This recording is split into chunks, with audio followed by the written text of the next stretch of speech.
Hallelujah, आमीन। सबको जय मसीह की। और आज के इस सुंदर समय के लिए हम धन्यवाद करते हैं। परमेश्वर का सच में बहुत शुक्र अदा करना चाहिए, क्योंकि हम लोगों को परमेश्वर ने ये बात प्रकट कर दिया कि मैं हूँ, और हम लोगों के मनों में उसका ज्ञान प्राप्त हुआ है। इसलिए आज के इस मनन के लिए, वचन सुनने के लिए लूका सुसमाचार और उसका 12 अध्याय 35 से लेकर 40 तक हम पढ़ेंगे। और आप ध्यान से, आपके पास बाइबल है तो इसको देखना, और जिसके पास बाइबल नहीं है बहुत ध्यान से सुने, ठीक है। 12वां अध्याय और उसकी 35 से लेकर 40 तक जो पढ़ा गया है, ये हमारे आत्मिक जीवन से जुड़ा हुआ है। क्या है ये?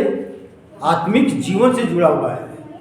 और आप इस संसार में देख रहे हैं कि जो शामिल हो गए हैं अपने सेवकों से कैसा व्यवहार करते हैं।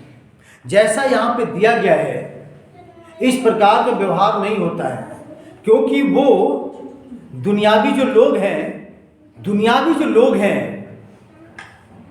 वो लोग अगर परमेश्वर के समान व्यवहार करते तो इस दुनिया में सेवक जो होते हैं ना, उनके जीवन में एक अलग ही भूचाल आएगा। लेकिन ऐसा लोग नहीं करते हैं। लेकिन यहाँ पे परमेश्वर से संबंधित बातें हैं, और परमेश्वर जानता है कि चाहे दुनिया में अमीर हो या गरीब हो, गोरा काला कोई भी क्यों ना हो, वो उसकी नज़र में क्या है, सब एक समान है, सब।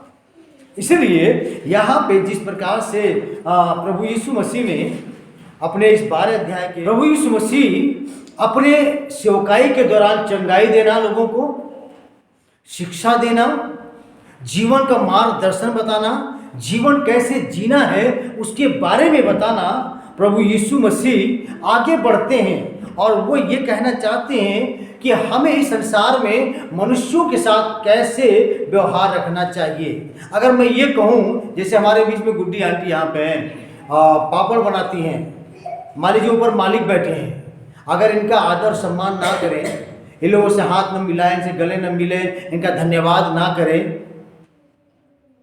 तो सोचिए वो मालिक अच्छे होंगे? उन मालिकों के अंदर एक स्वार्थ है कि मेरा काम बन गया, इनसे मजदूरी करवाओ और इनसे इतना ज़्यादा संपर्क रखो, इनको धन्यवाद ना करो। लेकिन नहीं, आप ये याद रखिए, हम एक दूसरे के पूरक हैं। अगर आपके पास जानवर है और गोबर कोई उठा करके फेंक रहा है, तो याद रखिए उसके गोबर उठाए बिना आपके घर का गोबर नहीं उठेगा। वो इज्जत का पात्र है, उसका धन्यवाद करिए। झाड़ू अगर लगाने वाला व्यक्ति अगर आपके घर में झाड़ू लगाने आया, पोछा लगाने आया, बर्तन धोने आया, तो उसको अच्छे सम्मान की दृष्टि से देखो। और जिसको ये सब जिम्मेदारी मिलती है या जिम्मेदार व्यक्ति ठहरता है, उन सभी को ये चाहिए कि हम अपनी जिम्मेदारी के प्रति क्या हो, ईमानदार। आज का जो हमारा विषय है, विश्वास योग्य सेवक। कैसा? विश्वास योग्य।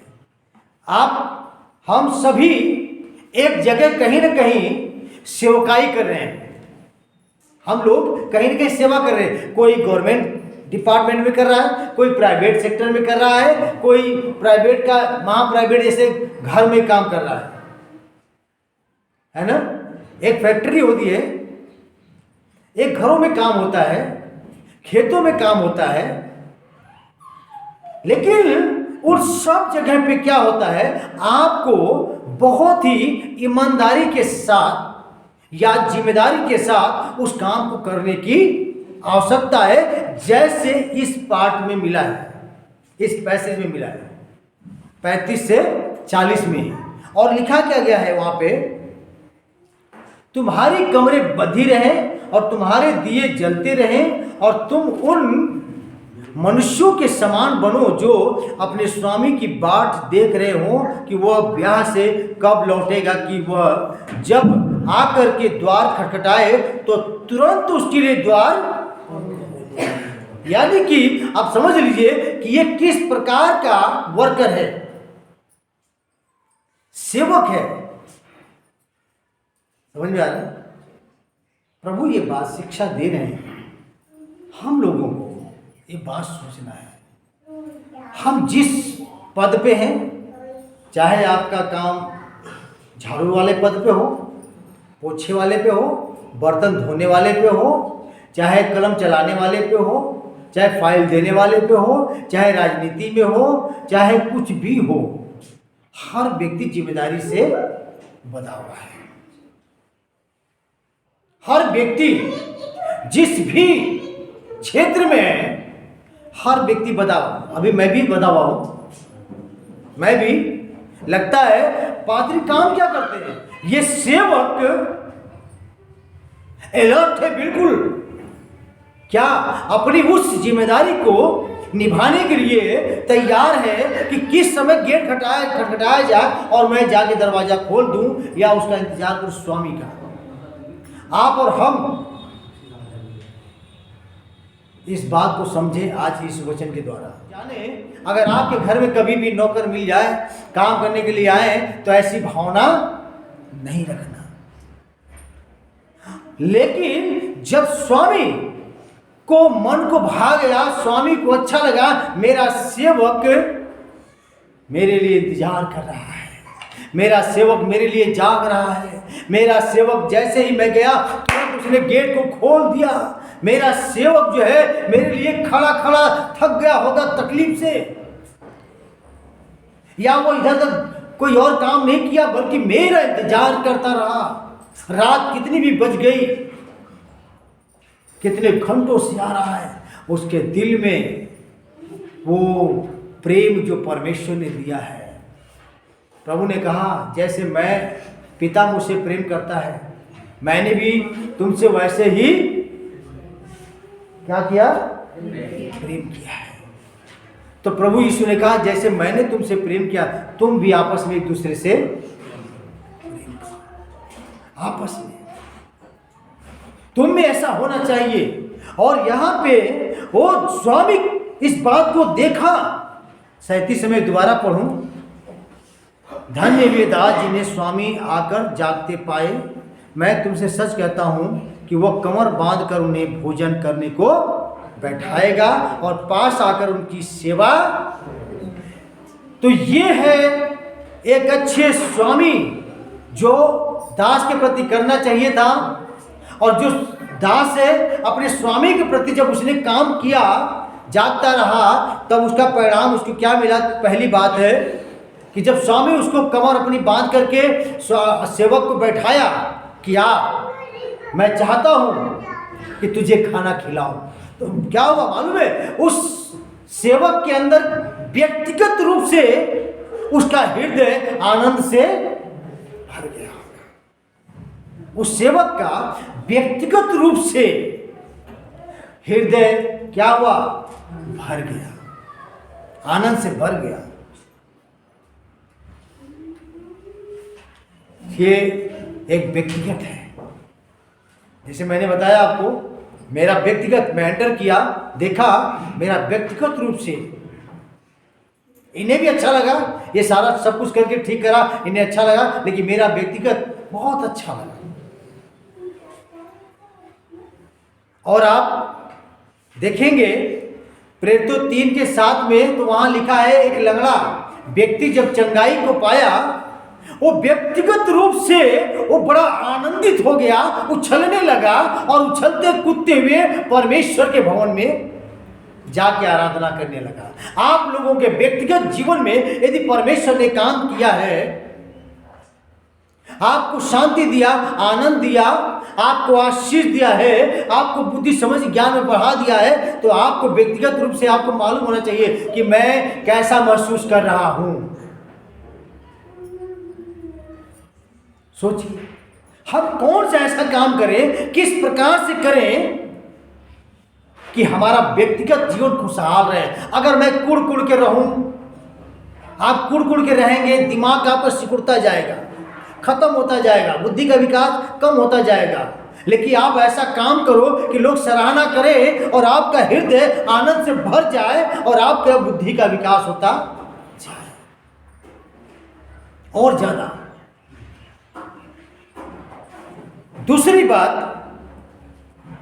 जब व्यक्तिगत रूप से व्यक्ति आनंदित होता है फिर वो परिवार में जाता है और परिवार में जब वो बातें बताता है, ओ आज मेरे साथ तो ऐसे हुआ, मेरे मालिक ने तो मेरे को खुद ही रात को ही आए और उन्होंने देखा कि मेरा सेवक तो जाग रहा है, तुरंत मैंने गेट खोला और खोलने के बाद वो आए, गाड़ी से उतरे और मुझे पूछा खाना खाया कि नहीं खाया। मैंने कहा कि नहीं खाया और उन्होंने तुरंत मेरे को अपना कमर बांधा, तैयारी किया, कह रहे बैठ मैं तुझे खाना खिलाऊंगा।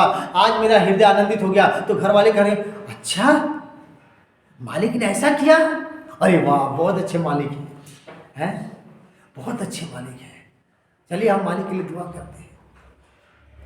ये पारिवारिक आनंद।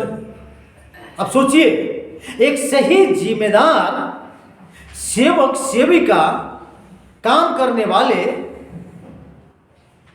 अगर सही कर रहे हैं तो उनके लिए क्या है कि पारिवारिक आनंद प्राप्त करना। और देखिए पूरा परिवार क्या हुआ, आनंदित हुआ। प्रेरितों 16 अध्याय 33-34 आयत जब पढ़ेंगे वहां पे तो दरोगा का परिवार है। जब पौलुस और सिलास को जेल में बंद कर दिया गया और जब वो छुटकारा वहां से पाया प्रभु के द्वारा और वो दरोगा अपने घर लेके आया, पहले तो उसका अंदर से व्यक्तिगत रूप से आनंद प्राप्त किया, लेकिन वहां लिखा हुआ है कि दरोगा ने पूछा महाशय हम क्या करें उद्धार पाने के लिए। तो उन्होंने कहा तू और विश्वास हो तो तेरा घराना उद्धार पाएगा। और लिखा है कि रात के समय ही उन्होंने वचन को सुना और बपतिस्मा लिया और भोजन बनाया और सब लोग मिल करके खाना खाया रात में ही। यानी कि पूरा परिवार क्या हुआ, आनंद को प्राप्त किया। ये पारिवारिक आनंद, पारिवारिक आनंद। हम ऐसी चीजों को ढूंढें, ऐसा करने के लिए सोचें। तीसरी बात, जब आपके जीवन में व्यक्तिगत आनंद, पारिवारिक आनंद आ जाता है तो अब लिखा है कुछ गिफ्ट भी मिलता है। हालेलुया। आनंद आता है तो हमें एक आशीष भी प्राप्त होती है। क्या प्राप्त हो रहा है, आशीष। शायद मालिक बाद में मालूम क्या करता है, नहीं यार ये त्योहार आ रहा है, हमारे पास बहुत है ना, मालिक के पास बहुत होता है ना, मैं अपने इस नौकर के, ये जो सेवक है, मैं इसके लिए कुछ अच्छा, परिवार के लिए भी क्या करेंगे, हम गिफ्ट देंगे। और वो गिफ्ट लेकर के जब आता है परिवार में, हर व्यक्ति का आनंद से हृदय भर जाता है। हालेलुया। लेकिन ऐसा नहीं, दिल से किया हुआ गिफ्ट चाहिए, दिल से। ये पारिवारिक भी होता है। देखो हमेशा पतियों को सोचना चाहिए पत्नियों के बारे में, मेरी पत्नी भी कितना काम करती है घर में, सुबह उठ के चाय पिलाएगी, फिर नाश्ते की तैयारी करेगी। सुन लो पति, मैं भी हूँ, चाय भी पिलाएगी, नाश्ता भी है, फिर बर्तन है, फिर बच्चों का टाटा पैपै, और उसके बाद झाड़ू पोछा, घर में कपड़े लत्ते धोना, प्रेस करके रखना, और मेहमान आएंगे उसके लिए चाय पानी जितनी बार कहेंगे उतनी बार ये खिला वो पिला, वो बना के देगी। ओ भाई ये तो खड़ी खड़ी कितना थक जाती है। तो क्या करना चाहिए, फिर जूस देना चाहिए सर।